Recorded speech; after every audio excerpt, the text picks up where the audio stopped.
Good morning, student. I am Gopi Kumar Srivastava from ISS Suzamdi, and this is my first question of practical question of NPO chapter number 1 of account class 12.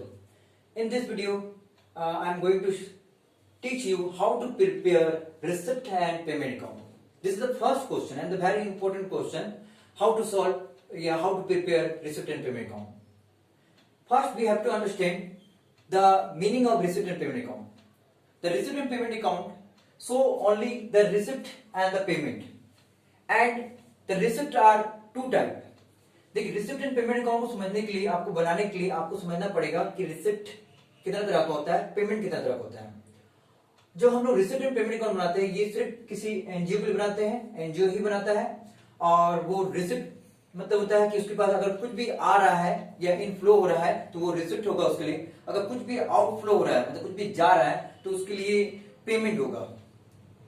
तो हम लोग यहाँ पे समझेंगे सबसे पहले इस क्वेश्चन में कि क्या क्या रिसिप्ट है और क्या क्या पेमेंट है एक संस्था के लिए। यहाँ पे क्वेश्चन के हेल्प से मैं आपको बताऊंगा कि उसके कितने तरह के रिसिप्ट है और कितने तरह का पेमेंट है। जब तक आप ये नहीं समझेंगे कि उसके कितने तरह का रिसिप्ट है, कितने तरह का पेमेंट है, तब तक आप क्वेश्चन को बना भी नहीं सकते हैं। आपको समझना होगा कि आखिर कितना तरह का रिसिप्ट होता है।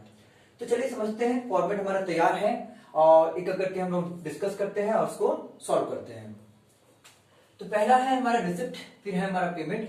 पहले मैं आपको बता दूं, रिसिप्ट जो है हमारा वो दो तरह का होता है। एक को हम लोग बोलते हैं रेवेन्यू रिसिप्ट और एक होता है हमारा कैपिटल रिसिप्ट। कैपिटल रिसिप्ट आपको समझना होगा रेवेन्यू रिसिप्ट और कैपिटल रिसिप्ट। रेवेन्यू रिसिप्ट का मतलब हो गया हमेशा जो रेकरिंग नेचर का रिसिप्ट होता है संस्था के लिए। रेकरिंग नेचर का मतलब जो बार बार रिसिप्ट हो या बार बार आपका रिसिप्ट होगा, रेकरिंग रिसिप्ट, वो आपका रेवेन्यू रिसिप्ट कहलाएगा। और ये जो कैपिटल एक्सपेंडिचर रिसिप्ट है ये हमेशा नॉन रेकरिंग नेचर का होता है, मतलब ये बार बार रिसिप्ट नहीं होता है। ठीक है, बार बार रिसिप्ट नहीं होता है। आप इसको रेवेन्यू रिसिप्ट कह सकते हैं, आप इसको नॉन रेकरिंग रिसिप्ट कह सकते हैं। तो संस्था दो ही तरह का रिसिप्ट को रिसिप्ट करता है। समझते हैं कि हमारा वो कौन कौन सा रिसिप्ट है। सबसे पहले क्वेश्चन में हम लोग ये देखेंगे कि हमारा रिसिप्ट कौन कौन सा है। ठीक है, फिर हम लोग ये देखेंगे कि हमारा पेमेंट कौन कौन सा है। ठीक है, पर पेमेंट कौन कौन सा होने के लिए हम लोग को ये भी समझना पड़ेगा कि पेमेंट भी जो होता है हमारा वो भी दो तरह का होता है। एक होता है रेवेन्यू एक्सपेंडिचर और एक होता है हमेशा कैपिटल एक्सपेंडिचर। कैपिटल एक्सपेंडिचर हमेशा एसेट पे होता है, जैसे बिल्डिंग, इन्वेस्टमेंट, फर्नीचर, ये सब पे कैपिटल एक्सपेंडिचर होता है। रेवेन्यू एक्सपेंडिचर हमेशा संस्था का जो है सैलरी हो गया, प्रिंटिंग स्टेशनरी हो गया, एडवर्टाइजमेंट हो गया, ये सब चीजें क्या होता है, रेवेन्यू एक्सपेंडिचर होता है। आपको पूरा डिक्लेयर पता रहना चाहिए कि रेवेन्यू एक्सपेंडिचर क्या है। अगर नहीं पता है तो आप सबसे पहले थ्योरी को ध्यान दीजिए, तभी जाके आप अच्छे से क्वेश्चन को सॉल्व कर सकते हैं, आपको अच्छे से समझ में आएगा।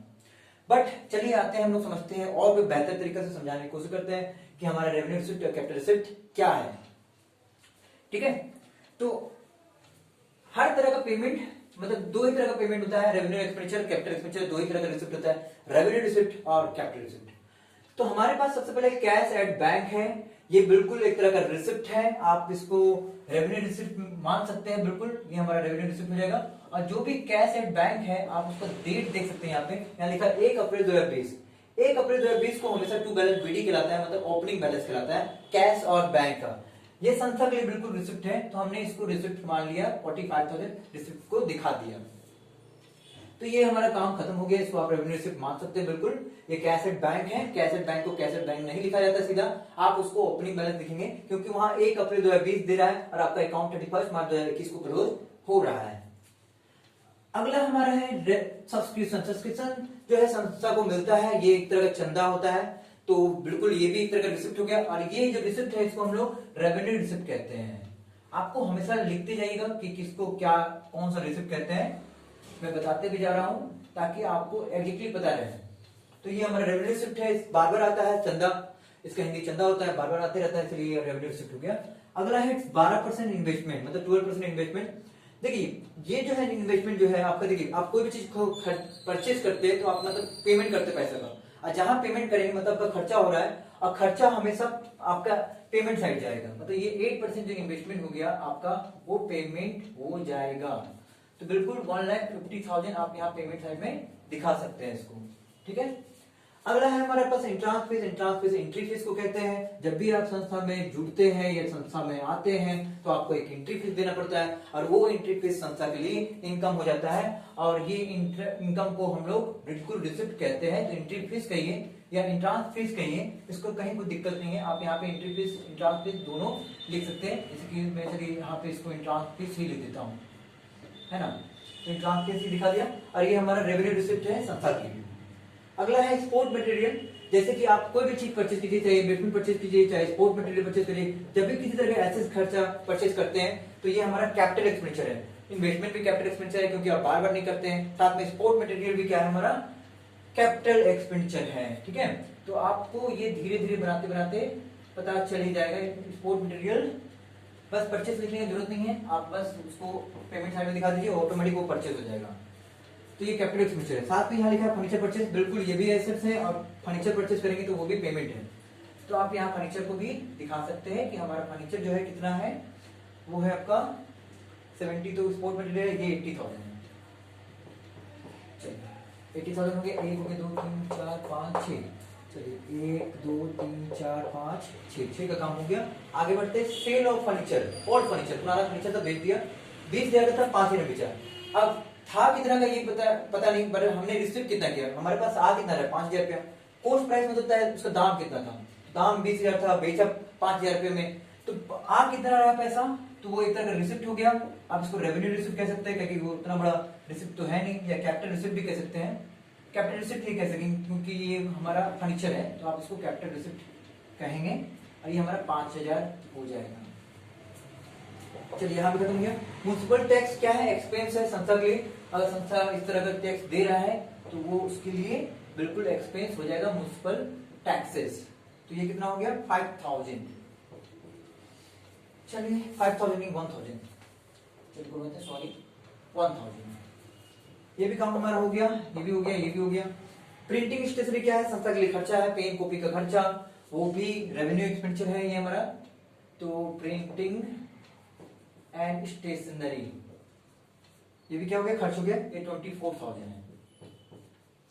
अगला देखेंगे तो sales of all sport material है। पुराना स्पोर्ट मटेरियल था, बेच दिया, मतलब सेल करेंगे तो क्या होगा, पैसा आएगा। परचेज करने से हमेशा जाएगा, बेचने से हमेशा आएगा। तो आपने ये बेच दिया, sale of all furniture, all sale of all furniture आपने बेच दिया। तो अगर आपने बेच दिया मतलब ये कि आपके लिए इनकम हो गया, तो ये आपने 6,000 रुपये आपका इनकम हो गया।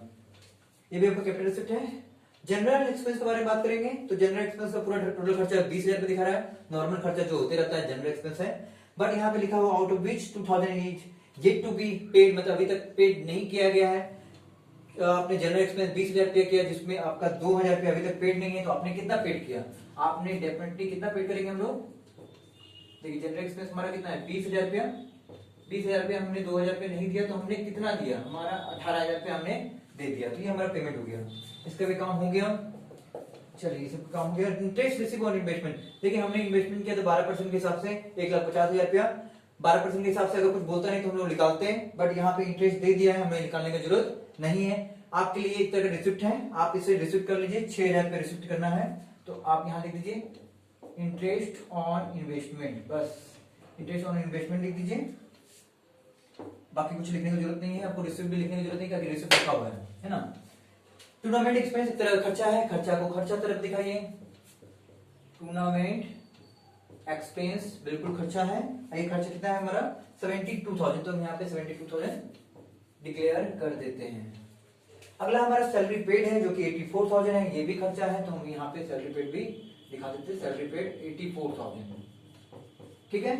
उसके बाद हमारे पास पोस्टेज एंड कुरियर है जो कि हमारा 2,000 रुपया है। तो पोस्टेज एंड कुरियर भी क्या है, खर्चा है, तो खर्चा को भी हमने यहाँ पे दिखा दिया 2,000 रुपया। अब हमारा सबसे लास्ट काम है रिसिप्ट और पेमेंट का काम करना, कि रिसिप्ट कितना है, पेमेंट कितना है, ठीक है। चलिए रिसिप्ट एंड पेमेंट को हम लोग जोड़ना पड़ेगा, ठीक ना। हम लोग इसको जोड़ते हैं। तो अब हम लोग करना है इसको जोड़ने का काम। तो देखिए मैंने इधर जोड़ दिया है, तो इधर हमारा हो गया 5,01,000, इधर हो जाएगा आपको जोड़ने के बाद 5,47,000। अब देखा जाए तो हमारा रिसिप्ट ज्यादा दिखा रहा है, पेमेंट कम दिखा रहा है, तो यहाँ पे हमेशा बराबर होना चाहिए, तो डिफरेंट आ रहा है, आखिर क्या किया जाए, कैसे सुधारा जाए। तो इसको सुधारने का जो तरीका है आप हमेशा याद रखिएगा, जो भी ज्यादा रहेगा चाहे रिसिप्ट हो या पेमेंट हो, वो हमेशा दोनों तरफ दिखेगा।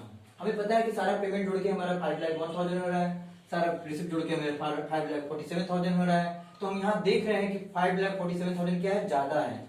तो 5,47,000 में 5,01,000 अगर घटा देंगे तो डिफरेंट आएगा हमारा 46,000।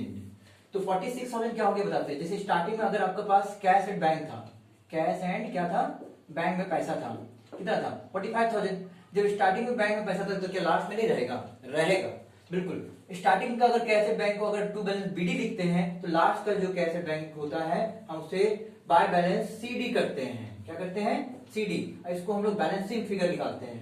मतलब इसमें सब कुछ दिया हुआ था, कैश एंड बैंक का क्लोजिंग बैलेंस के बारे में नहीं दिया होता। हर क्वेश्चन में कैश एंड बैंक का ओपनिंग बैलेंस भी दिया रहेगा कि स्टार्टिंग में कितना था, और लास्ट में भी दिया रहेगा कि क्लोजिंग स्टॉक या क्लोजिंग बैलेंस कितना था कैश एंड बैंक का। तो देखिएगा क्या कीजिएगा, जो ज्यादा रहेगा उसको आप दोनों तरफ दिखा दें, फिर ऑटोमेटिक आप देख सकते हैं यहाँ सारा जोड़ के कितना आ रहा है हमारा 5,01,000।